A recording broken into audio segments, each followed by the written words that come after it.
untuk masuk ke anggota API itu tidak mudah. Sebenarnya adalah duta, tapi tidak formal yang dikukuhkan oleh pemerintah.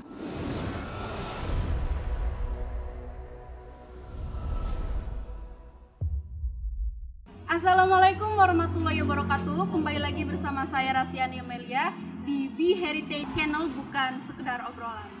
Oke, sekarang saya akan mengulik informasi-informasi seputar HPI.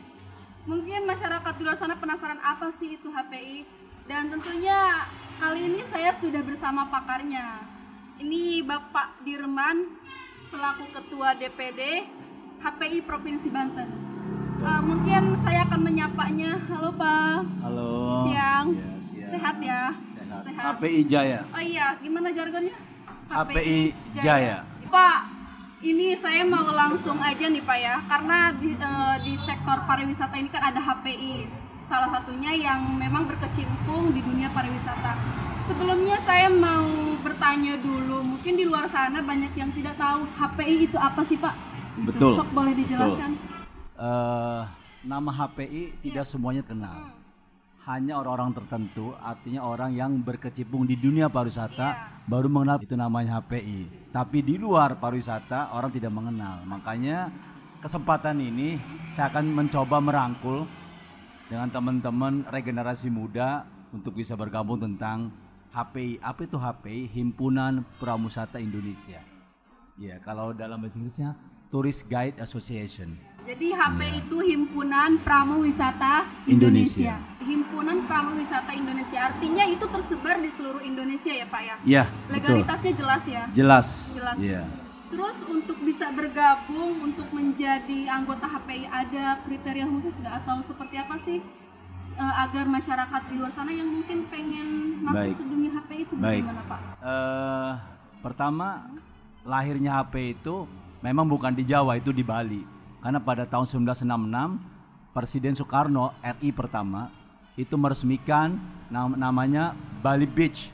Nah, ini berdampak kepada pariwisata. Tentunya dibutuhkan seorang pemandu karena tamunya banyak orang asing. Dibutuhkanlah guide atau tour guide itu yang berbahasa. Nah, itu awalnya di sana. Sehingga ada beberapa dosen juga bergabung di sana. Tentunya dosen yang berbahasa asing untuk membuat satu perkumpulan namanya Asosiasi Pemandu.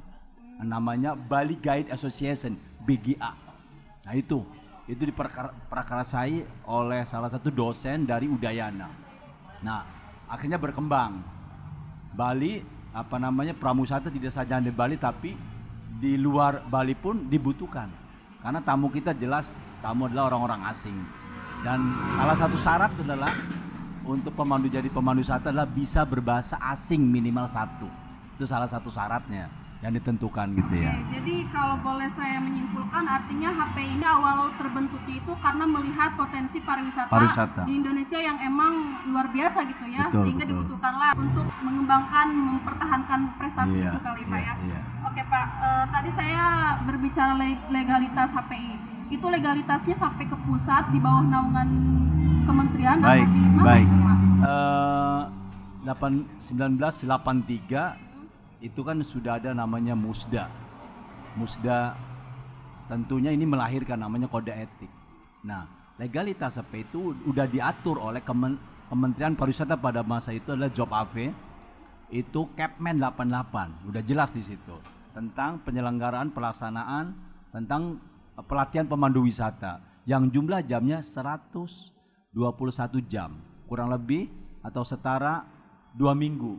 Kalau di Bali di BGA dulu Bali Guide Association itu 3 bulan untuk pelatihannya.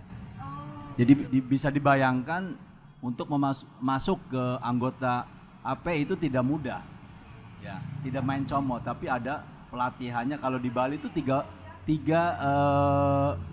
bulan, Malaysia itu 500 jam. Nah, di Banten baru hanya maksimal 3 hari. Berarti kalau dihitung itu hanya 30 jam. Itu pelatihan aja ya? Pelatihannya aja. Ya luar biasa sekali sih kalau misalkan ini diterapkan di berbagai kabupaten kota, karena selain menambah pengetahuan, menambah relasi. Tapi sayangnya di Banten belum ya, baru 3 hari ya? Baru 3 hari. Baru 3 hari. Baru Ya 3 hari. mudah-mudahan kedepannya bisa 3 bulan ya. Iya, Cuma mungkin nanti ada rindu kepada sang kekasih mungkin. Oke Pak, langsung aja ya. Ke pertanyaan selanjutnya. Peran dan fungsi HPI. Ya. Gimana tuh? Udah jelas di KPN 88 adalah pemandu wisata itu mengantar, melayani, ya, menjemput tamu, menginterpretasikan satu budaya, adat, sejarah yang disajikan untuk pada tamu. Itu udah jelas, memberikan bantuan, bimbingan, pengarahan tentang satu tujuan wisata yang akan dituju. Oke. Mengingat di Indonesia nih Pak ya, di Indonesia ini kan sektor pariwisata ini memberikan kontribusi pendapatan ya signifikan lah Pak ya. Lalu bagaimana Pak cara HPI meningkatkan kapasitas pariwisata di Provinsi Banten ini, khususnya di Bapak nih selaku ketua? Ya, baik. Untuk HPI tetap berkolaborasi dengan pemerintah. Bagaimanapun juga HPI adalah corong pemerintah. Iya, mempromosikan potensi wisata yang ada di daerah masing-masing. Nah, itulah salah satu fungsi daripada HPI sebagai wadah perkumpulan teman-teman pemandu wisata untuk bisa mempromosikan berkarya terhadap dunia kepariwisataan. Kalau suami istri masuk ke dunia pariwisata boleh kali ya Pak ya? Boleh. Oh iya. Iya. Kita tidak mengenal background siapapun, mau pejabat, dosen, mau tukang beca, itu bisa bergabung di HPI. Karena HPI bukan sebutnya asosiasi yang nggak jelas. Kita udah jelas. Undang-undangnya jelas. Ya Undang-Undang Pariwisata nomor 10. Ya, Kepmen 88 udah jelas itu. Dan peraturan menteri yang terbaru adalah nomor 13. Di situ disebutkan usaha jasa pemandu wisata, udah jelas. Upaya apa yang Bapak lakukan untuk Provinsi Banten ini Pak di bidang pariwisata, khususnya di HPI Pak? Ya, kalau di bidang pemandu wisata, HPI khususnya kan Bapak ini menaungi betul kabupaten-kabupaten, kota-kota. Nah, itu apa yang Bapak lakukan kepada mereka yang di bawah naungan Bapak? Apa upayanya apa saja Pak? Baik, ada beberapa upaya untuk meningkatkan kapasitas. Kita sudah melakukan yang namanya pelatihan di kabupaten kota masing-masing. Kemudian pelatihan di provinsi. Kemudian uji kompetensi, sertifikasi, itu kita kerjasama dengan HPI pusat. Karena HPI sudah punya link di kementeriannya, mereka menurunkan sertifikasi ke daerah-daerah. Nah, misalkan di Banten, ya hubungi kami pasti. Nah, kami menghubungi pemerintah ya sebagai pengantarnya, pendampingnya.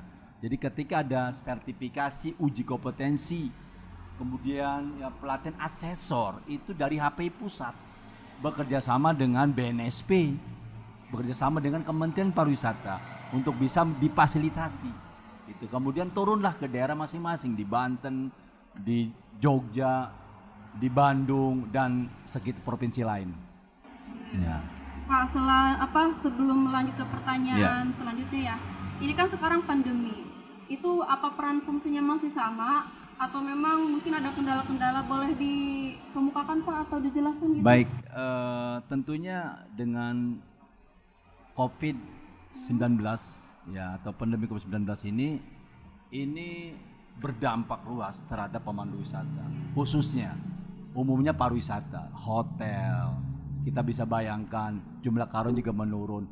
Pemandu wisata 90% itu sudah lockdown, tidak ada kerjaan. Nah, tapi ini ada upaya dari travel menginginkan tetap berjalan yang namanya pemanduan, tapi bentuknya virtual tour. Nah, kita udah akan mencoba di hari Senin ini, ada dari perusahaan travel dari Asita mencoba menawarkan paketnya ke anak-anak sekolah, tapi untuk materinya adalah tetap pemandu wisatanya yang diminta. Nanti insya Allah Senin ini saya akan coba tentang Banten Lama, sejarah Banten Lama, bagaimana tadi sampaikan dari teman-teman kami juga tentang kejayaan Banten Lama pada masa Sultan Ageng Tirtasa itu diceritakan. Nah, itulah fungsi dan tugas pemandu wisata menginterpretasikan kejayaan pada masa itu. Itu jadi bentuknya namanya virtual tour nanti. Berarti walaupun sekarang lagi pandemi dan harus lockdown, tentu aja HPI ini tetap berperan ya. Selain di Banten, kita juga mengikuti namanya virtual tour tentang Gunung Krakatau yang diselenggarakan oleh bidang minat khusus Andi Vulcano dari Jogja itu undangannya hampir 1.000 orang itu seluruh dunia itu menyaksikan tentang Vulcano. Kenapa bukan orang Banten gitu ya, gitu ya. Tapi tadi ada yang masuk juga dibantu oleh guide Pak Rohman, Pak Andi sebagai penghubungnya. Itu Pak Rohman dengan Pak Andi itu berkolaborasi tentang Gunung Krakatau itu bisa dijual hanya virtual tour. Berapa bayangkan? Satu orang tuh dikenakan $10. Kalau 1.000 udah berapa? Itu uang itu di masa pandemi API masih bisa berkarya. Tentunya menginspirasi kita semua. Ayo kita coba membuat namanya virtual tour untuk kita jual ke travel agent atau kita langsung ke pemasok wisatanya. Oke Pak, saya potong ya Pak ya. Tadi kan Bapak berbicara tentang Gunung Krakatau. Iya. Setahu saya kalau kita menjadi tour guide di Gunung Krakatau itu ada pemanduan khusus, biasanya itu dari Mapala.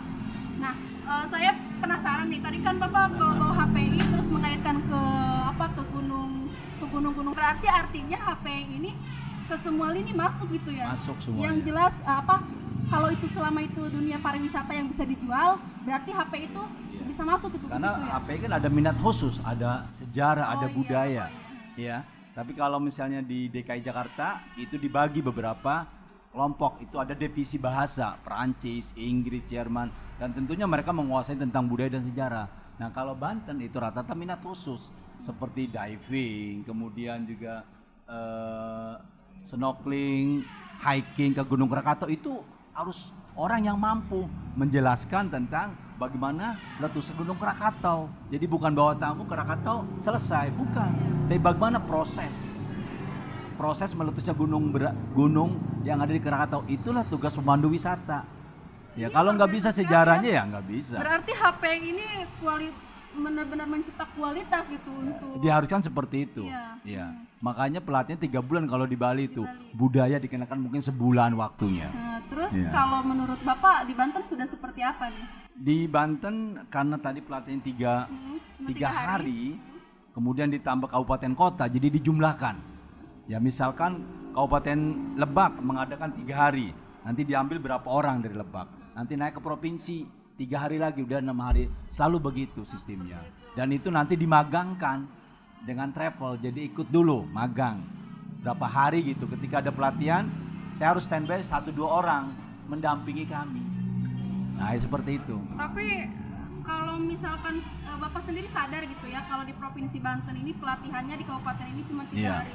Apa memang itu sudah ada ADRT-nya harus 3 hari aja atau memang seperti apa? Karena menurut saya nih ya, kalau misalkan memang itu bisa kita apalagi sebagai ketua DPD Provinsi Banten, ya kenapa enggak diterapkan gitu loh? Apa memang itu kita menyesuaikan. Artinya dengan anggaran. Ya, kalau mandiri itu bisa 3 juta per orang. Oh, gitu. 3 juta. Kalau di Jogja, Bandung, Bali itu mandiri sudah. Mandiri. Iya, mandiri. Kurang lebih biayanya 3 juta untuk 2 minggu. Itu per orang? Per orang. Per orang. Kalau di Banten? Di Banten belum ada. Karena dibantu oleh difasilitasi oleh pemerintah daerah. Iya. Nanti kalau dari sudah melaksanakan pelatihan itu keluar namanya lisensi. Yang mengeluarkan lisensi adalah pemerintah Provinsi Banten, tentunya Dinas Pariwisata. Mestinya itu yang didorong. Ya berarti. Karena HPI tidak bisa mengeluarkan lisensi. Berarti pemerintah provinsi ini sudah baik ya? Sudah ada upaya walaupun belum maksimal. Kita tahu di kabupaten di Provinsi Banten ini tersebar komunitas pariwisata di kabupaten. Nah, itu bagaimana tuh? Dengan HPI itu hubungannya seperti apa? Baik. Salah satu komunitas adalah Pok Darwis. Kelompok sadar wisata. Karena kami juga masuk di lini itu. Karena ada pemandu juga yang tinggal di satu objek. Namanya Pok Darwis. Ya disitulah kita pembinaannya. Kelompok sadar wisata. Ya salah satunya homestay. Kita masuk juga sebagai pembina juga. Karena kita bawa tamu ya ke homestay. Mau tidak mau, paling tidak kan memperkenalkan informasi tentang satu homestay, kenapa bentuknya seperti ini, itu guide di situ harus bisa, guide lokal namanya. Ya, berarti justru itu bekerja sama ya? Bekerja sama. Di restoran pun kita jelaskan makanannya apa, tamu harus tahu jenis makanannya. Kalau lokal harus jelaskan Contoh seperti keredok. Kita harus jelas kepada tamu, what is the keredok? Iya. What kind of keredok? Jenis apa keredok? Itulah tugas pemandu wisata supaya tidak salah ketika tamu mengkonsumsi makanan. Itu tugas pemandu itu. Berbicara tentang pariwisata di Indonesia ini tentu saja baik di provinsinya, di kabupaten itu ada yang namanya duta pariwisata. Nah, Bapak sebagai Ketua DPD HPI Provinsi Banten melihat duta pariwisata ini sudah optimal belum sih dalam melakukan perannya? Iya. Sejatinya HP itu adalah duta. Oh iya, duta ya. HP itu duta. Iya. Karena corongnya daripada pemerintah Provinsi Banten khususnya bidang pariwisata adalah HPI, karena HPI kan berhubungan langsung dengan tamu. Ya, apapun sumber dari HP itu dipercaya oleh tamu gitu, harus dipercaya gitu. Makanya pelatihan itu harus benar-benar nggak sembarang gitu, harus mengenal budaya, sejarah kita merangkul seperti Banten Heritage, Bantenologi, itu harus merangkul budaya sejarah dari kontekstual sejarah. Dari buku, nah, tentunya itu berkembang ke budaya yang hidup di masyarakat, itu harus kita tahu. Gitu. Jadi sebetulnya menurut pandangan Bapak, duta pariwisata sendiri yang emang benar-benar dikukuhkan oleh pemerintah, dilegalitaskan oleh pemerintah terhadap HPI itu seperti apa Pak? Baik. Hubungannya? Saya bicara ini karena dulu namanya HPI itu adalah HDWI, Himpunan Duta Wisata Indonesia. Itu dasarnya. Yang kemudian dipecah ya, apa gimana? Jadi HPI karena duta itu berat. Iya. Menyandang duta itu berat, makanya dibentuk namanya himpunan para pemandu wisata. Jadi sejatinya sebenarnya adalah duta, tapi tidak formal yang dikukuhkan oleh pemerintah. Sekarang ada Kangnong, itu duta. Iya. Pariwisata kami ya duta juga, tapi tidak dikukuhkan, cuma masuk dalam komunitas tersendiri namanya Himpunan Prawisata Indonesia. Karena kami tugasnya mempromosikan, mendampingi tamu. Ketika tamu bicara bertanya, ya kita harus jawab. Tentang sejarah, budaya, ekonomi, politik, ya kita harus tahu. Makanya nggak gampang. Ya, terus pandangan Bapak terhadap duta-duta pariwisata yang tersebar di Provinsi Banten ini seperti apa? Ya sudah, artinya ini kan dari Kangnong Banten ya, dari Kabupaten Serang. Perannya ada nggak menurut Ada, perannya ada, masing-masing punya peranan. Antara optimal atau tidaknya kami tidak tahu, karena mereka adalah ketika mereka bekerja kami tidak tahu. Seoptimal atau tidak, paling tidak mereka ketika mendampingi tamu dari dinas, mereka lah yang interpretasi, mereka lah yang bisa menjelaskan sebagai duta. Ya, gitu. Kalau kami profesional, dutanya profesional, dan dibayar oleh user. Siapa usernya? Adalah travel agent. Kita dibayar. Kalau duta kan nggak tahu saya, tapi kalau pemandu kan sudah profesional karena sudah masuk namanya SKKN, standar kompetensi kerja nasional. Itu harus standarnya ke sana. Kita dibayar. Ya walaupun begitu, tapi tetap saja yang namanya satu frame di dunia pariwisata, tapi tetap ya kita merangkul chemistry ya. Chemistry. Harus terbangun gitu. Iya, chemistry betul. Antara duta pariwisata dengan pegiat-pegiat pariwisata, khususnya dengan Himpunan Prawisata Indonesia atau HPI ini emang harus terjalin ya. Iya, karena pada dasarnya adalah mempromosikan tentang satu objek wisata. Kalau kami kan mulai dari ngejemput tamu, apa ngerti orang jemput tamu di bandara? Banyak ya, lebih detail. Iya, bagaimana menjemput tamu gitu kan harus tahu di bandara, seperti apa di bandara. Nah itu. Kalau duta kan hanya ketika datang tamu menjelaskan, selesai. Kalau kami menjemput tamu dari bandara, harus cerita bandara itu apa, sampai ke Banten.